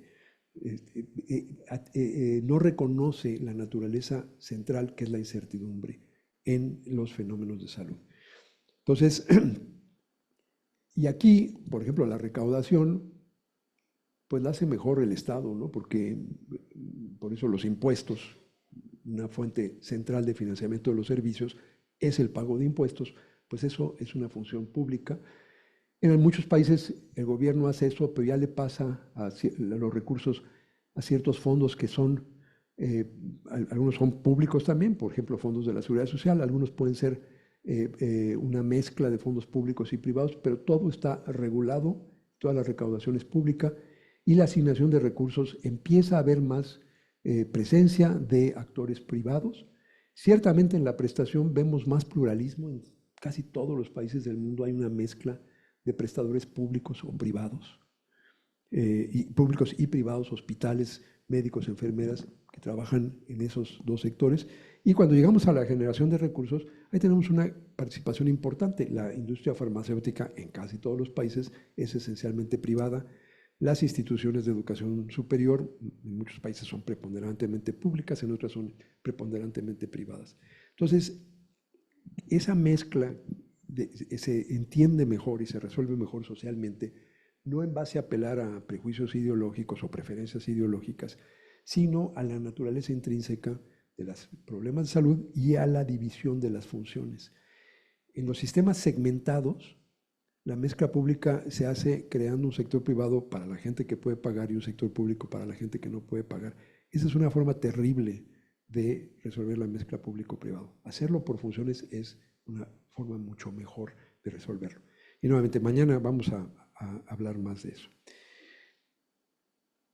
Pasamos entonces a la cuarta pregunta. No sé por qué no está funcionando. A ver. ¿Qué es, qué tan bueno es un sistema de salud? O sea, la pregunta del desempeño. Y hoy vamos a llegar hasta ahí. No me voy a ir a la quinta pregunta porque mañana vamos a empezar a contestar esa pregunta, pero no la vamos a contestar porque esa ciencia todavía está en construcción. Pero sí quiero dejarlos, antes de abrirlo a preguntas, con una comprensión del concepto de desempeño, porque también hay muchos malos entendidos o sobresimplificaciones de lo que es un buen y un mal sistema de salud. Y esta forma, creo yo, mejor de pensar en el desempeño se resume en una gráfica bastante simple. El desempeño lo podemos definir como la relación entre los recursos invertidos o utilizados y el grado de logro de un objetivo. Eso es desempeño. Entonces, no es un concepto absoluto. Casi siempre, casi todas las definiciones que vemos se basan solamente en el logro de objetivo. Por ejemplo, la esperanza de vida. El objetivo es bajar la mortalidad, o sea, elevar la esperanza de vida, que es el indicador más universalmente usado junto con los DALYs de medir el objetivo definitorio del sistema, que es mejorar la salud. Bueno, entonces, ese es el objetivo, mejorar la salud, lo medimos con esperanza de vida y decimos que los mejores desempeños son las mayores esperanzas de vida. Pues no, porque desempeño no es lo mismo que logro.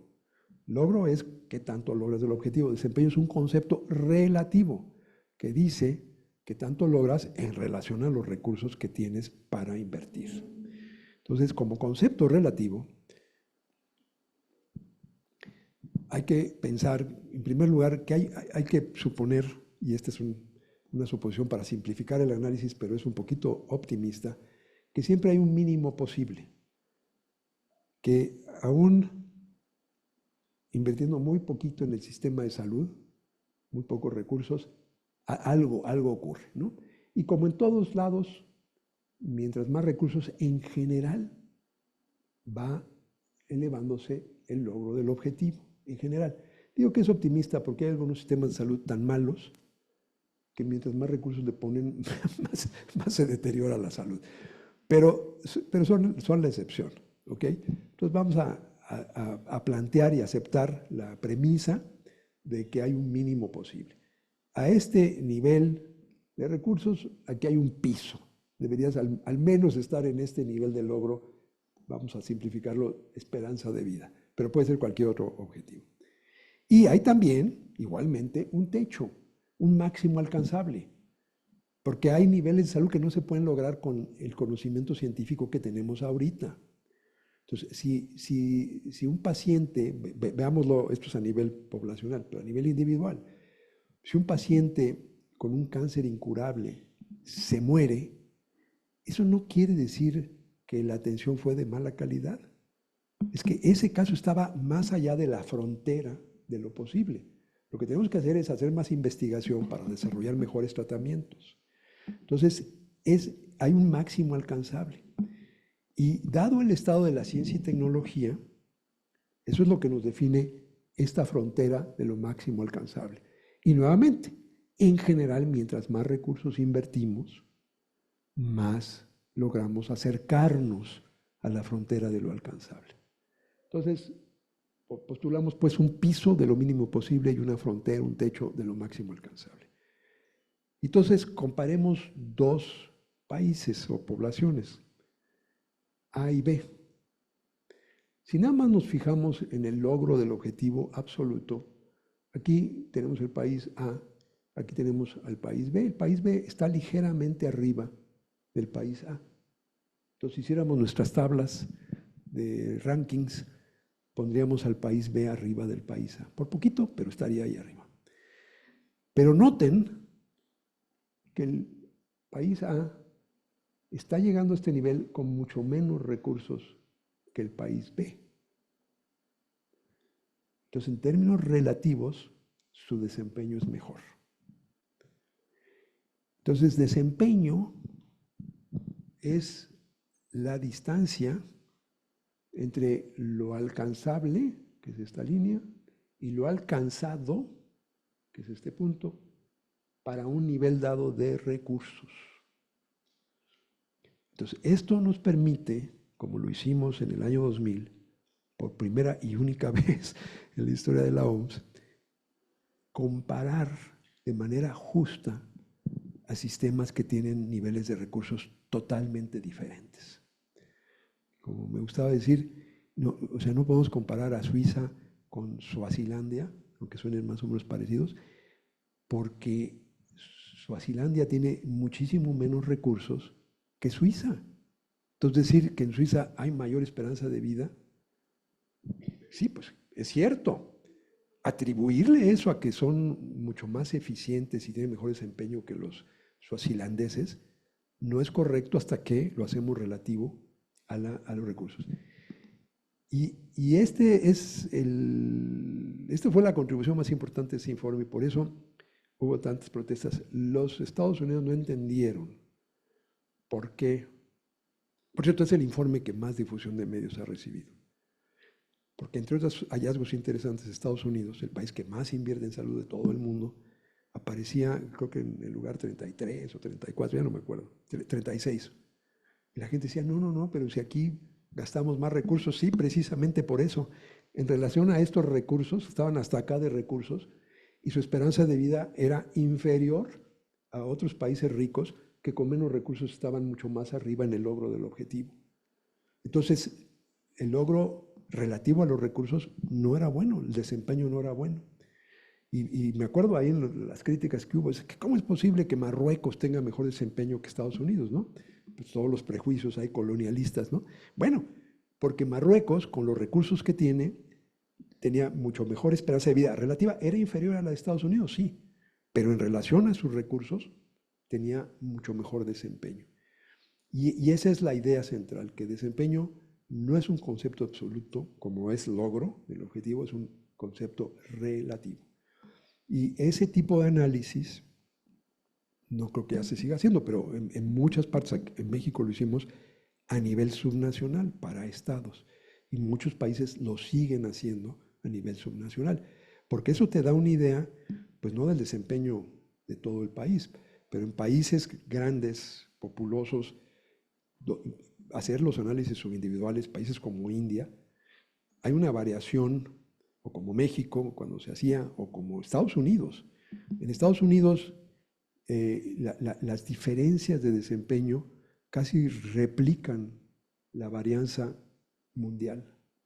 O sea, hay partes de Estados Unidos, ahí se ha hecho el análisis incluso a nivel de condado, ¿no? Y hay condados con desempeños muy malos y hay condados con desempeños espectaculares.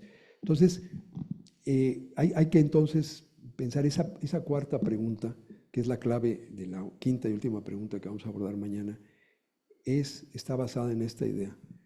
Entonces, cuando les pregunten a ver qué sistema de salud es el mejor, los datos que tienen que pedir no nomás son la esperanza de vida y los DALIs, o como les decimos aquí, avisas, los años de vida saludables, los avisas, sino también los recursos disponibles, cuánto gastan en salud. Típicamente el indicador, así como aquí usamos esperanza de vida para simplificar, aquí usamos el gasto per cápita en dólares típicamente constantes, o sea, dólares ajustados por la paridad cambiaria y la paridad en términos de poder de compra, que son dólares internacionales comparables y ajustados por inflación. Entonces, una vez que lo ajusta por inflación y por distinta capacidad de compra, esos son dólares comparables. Y entonces, dólares por persona, eso te da una medida de los recursos. Una medida de resumen. No es el único, pueden ser médicos por 1000 habitantes, lo que uno quiera.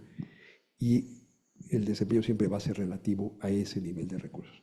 Los dólares es una buena forma porque todos los otros recursos depende de cuánto dinero tienes. Entonces, el gasto en salud es un buen resumen, ya sea nacionalmente, ahí no hay que usar estas digamos, divisas artificiales que no existen en el mundo real, pero que son comparables, sino usa uno, en el caso de México, pesos constantes, nada más ajustados por inflación, y puede uno comparar la inversión per cápita entre estados y el logro de un objetivo como esperanza de vida o niveles de avisas. Esa es la definición y la medición del desempeño. Entonces, lo vamos a dejar aquí hoy. Mañana vamos a tratar de empezar a contestar la quinta pregunta. ¿Cómo se relacionan la forma de estructurar el cumplimiento de las funciones, el diseño del sistema, con el desempeño? Y entonces, ¿qué lecciones eso nos da para las reformas de salud? Porque finalmente el propósito de una buena reforma de salud es mejorar el desempeño del sistema de salud, que quiere decir lograr los tres objetivos: mejorar el nivel y distribución de la salud, mejorar el nivel y distribución del trato digno y mejorar la distribución de la protección financiera para toda la población. Lograr niveles óptimos de calidad, equidad y eficacia, y hacer todo eso en relación a los recursos que tenemos disponibles. Ese es finalmente lo que es el objetivo de esas reformas, y ese va a ser el último tema que abordaremos mañana. Mientras tanto, pues creo que tenemos unos 10 minutos. Si hay alguna pregunta de aquí del auditorio o del internet, las podemos abordar ahora. Hay varias preguntas, si me ayudan, hay varias preguntas.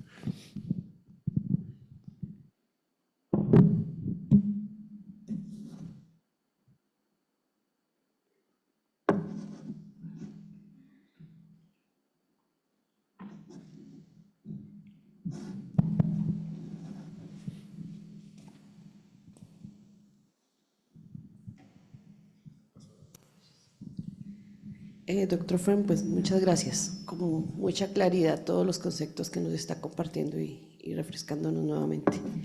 Cada año lo escuchamos y cada año nuevamente interiorizamos más de esos conceptos. Muchas gracias.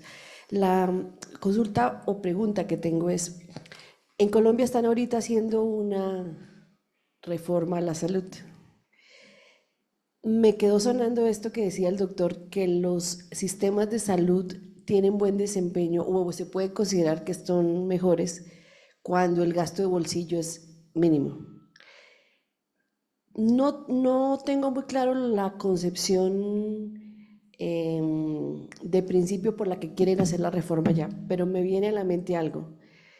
Allá, como bien sabe el doctor, hay lo que se llamaba EPS, entidades promotoras de salud, y prácticamente todos los usuarios no tenían o tenían que pagar como una especie de copago para acceder al servicio, pero no, el gasto de bolsillo no está tan normalizado como pasa, por ejemplo, aquí en México, que tristemente, pues cuando uno quiere una atención oportuna y de calidad, lo más práctico es ir a donde un especialista y que se lo resuelva a través de esa vía. ¿Cómo en teoría uno puede ver esto que comentan porque entiendo muy bien que una de las razones, o he escuchado de las razones por las cuales quieren hacer reformas de salud en algunos países, es para evitar, entre comillas, esta cuestión de la privatización de la salud, que dicen. Pero a mí no me queda como muy claro este concepto, porque si el sistema funciona bien en ese sentido, ¿por qué quieren darle vuelta a la forma como ingresa y sale el dinero para hacer este costeo? Como que no me queda muy claro esa parte. Gracias. Sí, ese es el problema de basar políticas públicas en ideologías. Cuando hay un rechazo a cualquier participación privada, a pesar de que ocurre en todos los países del mundo, entonces se pierde de vista que el objetivo es mejorar la salud y que se puede hacer investigación para determinar, esa es la ciencia de los sistemas de salud, de lo que vamos a hablar mañana. Cuando se hizo el análisis internacional en el año 2000 del desempeño de los sistemas de salud, por cierto, porque hicimos el desempeño global, pero luego también el desempeño para cada uno de los tres objetivos, el de salud, trato digno y protección financiera. Colombia recién había introducido la reforma de la Ley 100, que introdujo la figura de las EPS, y protección financiera se basaba en qué tanto se protegía del gasto de bolsillo con encuestas de ingreso-gasto. Colombia salió en el lugar número 1 del mundo. 1. Pero yo le apuesto, eso no quiere decir que a lo largo de los 25 años que han pasado desde entonces siga siendo el número 1, pero todas las evaluaciones que se habían hecho mostraban que el sistema que se había desarrollado no era perfecto, era muy perfectible, no perfecto, sino perfectible, pero que era uno de los mejores del mundo. Y sin embargo, se está procediendo a desmantelarlo. Ese es un problema en muchos países. En vez de decir la privatización es un concepto absurdo, porque lo que yo mostré, creo, cuando uno la analiza por las funciones, es que aún en los sistemas con más participación privada en la prestación, el financiamiento es esencialmente público y la rectoría es esencialmente pública. Entonces, digo que privatización es un concepto indefinible porque lo que define el carácter público o privado de un sistema de salud, para la gente que usa más bien un filtro ideológico, es si la prestación es pública o privada. Pero si yo pregunto en este salón, ¿cuántos creen que el sistema de salud de la Gran Bretaña es público?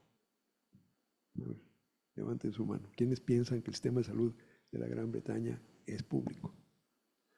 Pues muchísima gente, creo que casi todo el mundo diría, si dicen sistema público, uno pensaría Inglaterra. Bueno, todos los médicos generales son privados, no son empleados asalariados del gobierno. Entonces, ahí hay una prestación privada, eso es privado. Y ha funcionado súper bien desde finales de la Segunda Guerra Mundial. Algunos hospitales son entidades no lucrativas, se llaman trusts, no tienen afán de lucro, pero no son propiedad del gobierno, son privadas. En Canadá, estoy hablando de países que se han usado como modelo aquí en México, aspirar. En Dinamarca la mayoría de la prestación ambulatoria está en manos de agentes privados, una buena parte, y nadie se le ocurre decir que es un sistema privado. La confusión es que lo que define si un sistema es público o privado no es la prestación, es el financiamiento y es la rectoría. ¿Por qué decimos que Inglaterra es público? Porque aunque los médicos generales sean contratistas privados del Estado, el financiamiento es predominantemente público y la rectoría es pública. En Canadá y en Dinamarca, el financiamiento es preponderantemente público y la rectoría, pero en Canadá casi todos los prestadores son privados, no son propiedad del Estado. Muchos médicos tienen sus pequeños consultorios, pues son pequeñas empresas, microempresas privadas. Entonces yo lo que pregunto, pero ese es la forma de degradar el debate público es hacerlo tan simplista que nos forza a estos debates falsos. ¿Qué hay de malo en que haya un médico que tenga su consultorio? ¿O qué lo único que cuenta es que todos los médicos sean empleados del gobierno? Bueno, la evidencia es que los mejores sistemas de salud tienen una mezcla público-privada, pero se consideran públicos no porque los médicos sean empleados asalariados del gobierno, sino porque el financiamiento es público.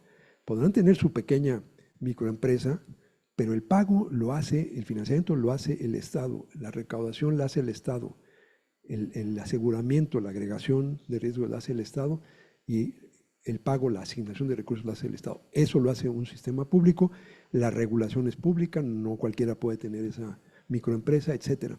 Entonces, esa es la confusión central. Y desgraciadamente cuando las políticas públicas se definen con un filtro ideológico, pierden esa comprensión y típicamente echan a perder cosas que eran perfectibles, pero acaban con cosas peores.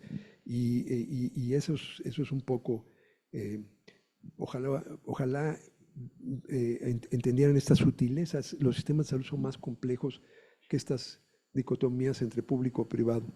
Todo sistema de salud tiene una mezcla. El chiste es qué mezcla. En las EPS, un último comentario, mañana hablamos más de eso, los copagos para moderar la demanda es la única forma de pago de bolsillo que es bueno, porque si es totalmente cero, tiende a haber un aumento de demanda trivial o por razones que entonces abruman y pueden poner en riesgo la atención de condiciones más importantes. Entonces, poner un pequeño copago que elimina la demanda trivial, eso es bueno, pero yo digo que hasta ahí se vale el pago de bolsillo. De ahí en adelante, y exentando cosas como todas las acciones preventivas, las vacunas, ahí debe ser cero copago. Pero para la atención ya de sintomatología y demás, un pequeño copago se considera aceptable porque permite evitar la sobredemanda de servicios. Segunda pregunta. Sí, algo muy específico, doctor, y es sobre el gráfico que presentó al último en el desempeño, porque estos límites mínimos y máximos en ese gráfico, pues a lo mejor usted los presentó así porque fuera didáctico, pero llama la atención que la tasa de cambio entre recursos y logros en ambos casos son muy similares, o sea, son como si fueran gráficos paralelos, líneas paralelas. Y eso tiene una... Sí, tiene por eso una dije que era una interpretación. gráfica optimista. No, sí, no era simplemente una cosa didáctica, no tiene ninguna... No, a las brechas suelen ser mucho mayores. Las brechas... o sea, y hay países que están abajo del mínimo, sin duda. Y hay niveles de recursos tan bajos que están abajo del mínimo posible. O sea, eso es simplemente una simplificación didáctica para ilustrar el concepto la idea de que es un concepto relativo. Pero no hay que interpretar que son proporciones o que son gráficas proporcionales. Es simplemente para ilustrar la idea. Pero si le interesa, sí se han hecho esas gráficas con ya datos reales y muestran lo que usted dice, las diferencias son muchísimo más acentuadas. Y las diferencias al mismo nivel de recursos, mañana lo vamos a decir, la generalización empírica más importante en el estudio de los sistemas de salud es que países con el mismísimo ingreso per cápita y el mismo gasto en salud per cápita, no es que sean más ricos ni que gasten más en salud, hay una variación enorme en el logro de objetivos, o sea, en el desempeño. Entonces, muy buen comentario, porque si eso era nada más para ilustrar, las diferencias, las brechas son mucho mayores ya cuando hace uno los análisis con los datos. Gracias. Doctor, muchísimas gracias. ¿Dónde están? Aquí. Okay. La pregunta específicamente es, en México ya somos pioneros en formación de recursos humanos, especialistas en calidad de la atención clínica, médicos especialistas, a nivel residencia. También aquí en el instituto tenemos el programa. ¿Cuál sería el papel de estos médicos, calidólogos, en la transformación de los sistemas de salud y su impacto en la salud pública? O ¿Cuál sería ese papel del nuevo profesional que esté emergiendo? En América Latina es el único programa, ¿no? ¿Cuál sería la aportación que podrían darnos? Guárdenme esa pregunta para mañana, porque mañana vamos a hablar justamente de eso. Nomás acuérdenme, ¿eh? Mañana la contestamos con mucho gusto. Ok, gracias, doctor. Otra pregunta. Aquí, por último, el doctor Becerril. Ah, y hay una de internet, de Zoom.